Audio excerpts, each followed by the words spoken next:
ছোট্ট এই দোয়াটি পড়ে ঘুমিয়ে যান, সকালে উঠে ফলাফল দেখুন। দোয়াটি একদম ছোট্ট, আমি যদি বলি আপনাদেরকে, বলে হুজুর কমন দোয়া, আমরা তো সবাই পারি। এই জন্য ছোট্ট এই দোয়াটি পড়ে আজ রাতে ঘুমিয়ে যাবেন, সকালে উঠে ফলাফল দেখবেন ইনশাআল্লাহুল আজিজ।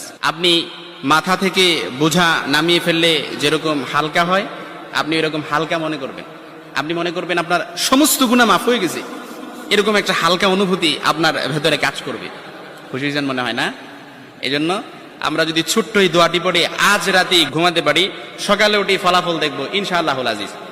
আমি যদি আপনাদেরকে হাদিসের টেক্সট শোনাই, হযরত যায়েদ রাদিয়াল্লাহু তাআলা আনহু থেকে বর্ণিত, রাসূল সাল্লাল্লাহু আলাইহি সাল্লাম বলেন, হাদিসের স্পষ্ট ন্যারেশন হচ্ছে, যে ব্যক্তি রাত্রিবেলা 3 বার এই দোয়াটি পড়ে ঘুমিয়ে যাবে, সকালে উঠে আল্লাহ তাআলা তার সমস্ত গুনাহ মাফ করে দিবে। সুবহানাল্লাহ বাড়িতে যায় বললেন। এই জন্য আজ রাতেই যদি এই দোয়াটি পড়ে ঘুমাতে পারেন, সকালে উঠে ফলাফল দেখবেন ইনশাআল্লাহুল আজিজ। দোয়াটি আমরা সবাই পারি, তবে আপনাদের মনোযোগ আকর্ষণ, আপনারা একটু আমার দিক অ্যাটাচমেন্ট বাড়ান। আমি আপনাদেরকে বলতেছি, সবাই পারি, আমার সাথে একটু ঠোঁট মিলাবেন। আস্তাগফিরুল্লাহাল্লাযী লা ইলাহা ইল্লা হুয়াল হাইয়ুল কাইয়্যুম ওয়া আতুবু ইলাইহি লা হাওলা ওয়ালা কুওয়াতা ইল্লা বিল্লাহিল আলিয়্যিল আযীম।